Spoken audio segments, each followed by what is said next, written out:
David's apartment door was ordinary, brown, wooden, and completely unremarkable, until it wasn't. One morning a lock appeared, not a regular lock, no. This one was crafted from tarnished silver, etched with symbols that seemed to writhe in the corner of his eye. He hadn't installed it, no landlord had visited, it was simply there, a chilling addition to his once normal life. The lock was cold to the touch, almost painfully so. A low hum emanated from it, vibrating faintly against his fingertips. David tried to ignore it, told himself it was a prank, but the lock held a strange magnetism.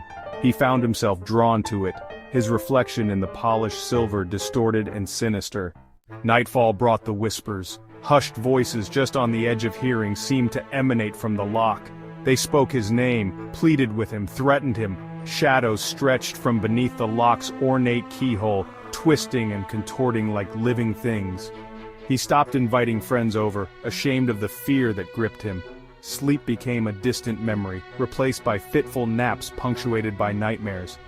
In these nightmares, the lock grew, consuming the door, the apartment, the world. He tried earplugs, music, anything to drown out the whispers. Nothing worked. The voices seemed to seep into his very being, worming their way into his thoughts. His sanity, he realized with a jolt, was slowly unraveling.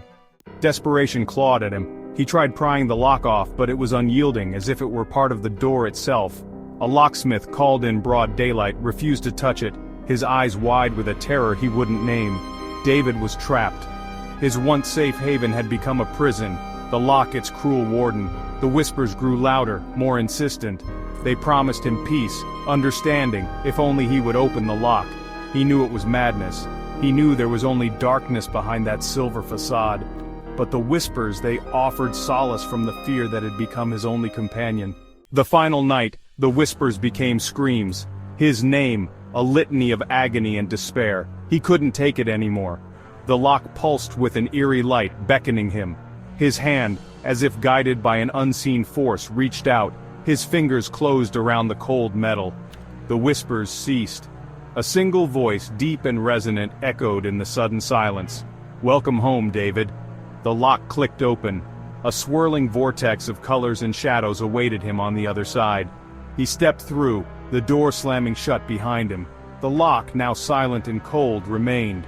It waited, a silent sentinel, for the next soul to break under its insidious spell. The terror, it seemed, was far from over.